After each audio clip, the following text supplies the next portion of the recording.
Olá, irmãs, graça e paz. Hoje nós iremos tratar do 8º capítulo e último. E nesse capítulo, o autor trata dos versículos 10, 11 e 12 do capítulo 5 de Mateus, que diz assim: Bem-aventurados os perseguidos por causa da justiça, porque deles é o reino dos céus. Bem-aventurados são vocês quando por minha causa os insultarem e os perseguirem e mentindo disserem todo o mal contra vocês.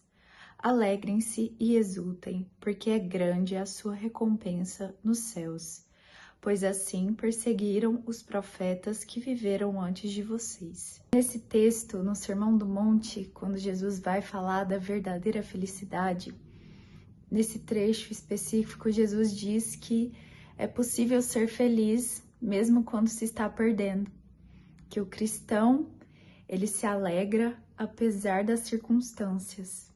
E nossa fé é frágil quando nós atrelamos ela às circunstâncias e às situações. Nossa fé não deve estar firmada nas coisas que acontecem ao nosso redor, mas em Cristo, que é a rocha inabalável.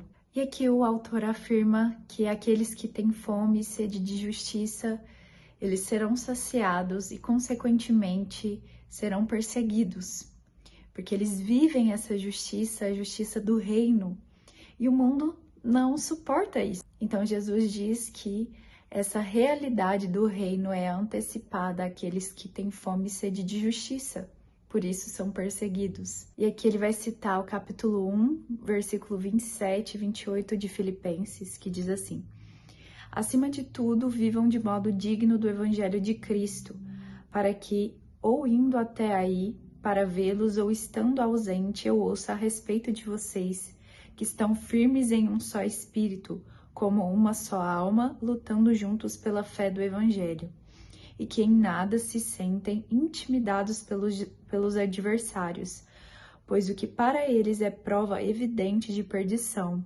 para vocês é sinal de salvação, isto da parte de Deus. Ou seja, é uma fidelidade que pode custar a vida. Nós não devemos nos surpreender quando o mundo nos odeia. A própria palavra já havia nos alertado disso. Pois a luz incomoda as trevas, uma vida santa incomoda aqueles que levam a vida de forma impiedosa e, consequentemente, o mundo vai nos perseguir por causa dessas coisas. E quando nós somos elogiados pela sociedade, provavelmente nós estamos levando uma vida que não confronta o pecado. O próprio Cristo recebeu mais críticas do que louvor das pessoas. Que o autor vai dizer que as bem-aventuranças são qualidades internas que em algum momento elas se expressam nas nossas atitudes. E quando uma pessoa é perseguida por causa da justiça, do evangelho, é resultado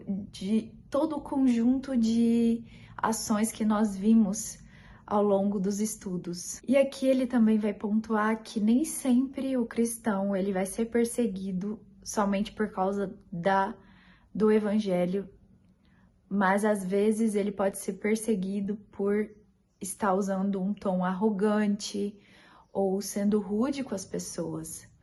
Nós não podemos apresentar e viver o evangelho dessa forma. E também não podemos confundir essa perseguição com uma perseguição genuína. Quem é perseguido por causa da justiça manifesta características que não são próprias de um legalista, um fanático ou alienado. Então, bem-aventurados são aqueles que são perseguidos pelas causas certas. João 15:18 diz: Se o mundo odeia vocês, saibam que, antes de odiar vocês, odiou a mim. Se vocês fossem do mundo, o mundo amaria o que era seu. Mas vocês não são do mundo. Pelo contrário, eu dele os escolhi. E por isso o mundo odeia vocês. Lembrem-se da palavra que eu disse a vocês. O servo não é maior do que seu senhor. Se perseguiram a mim, também perseguirão vocês. Se guardaram a minha palavra, também guardarão a de vocês. Tudo isso, porém, farão com vocês por causa do meu nome, porque não conhecem aquele que me enviou.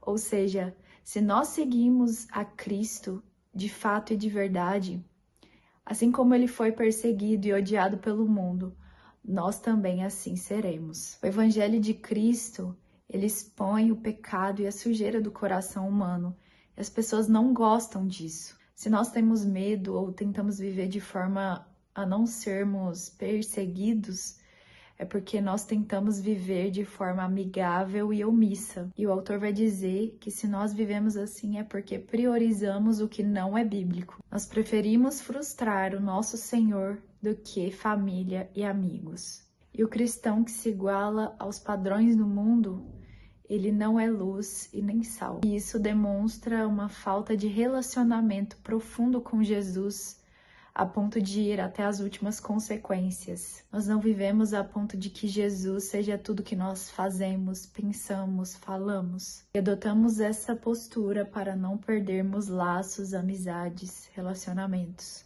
Em Atos mostra um episódio em que os apóstolos foram perseguidos por causa de Cristo e eles se alegraram muito.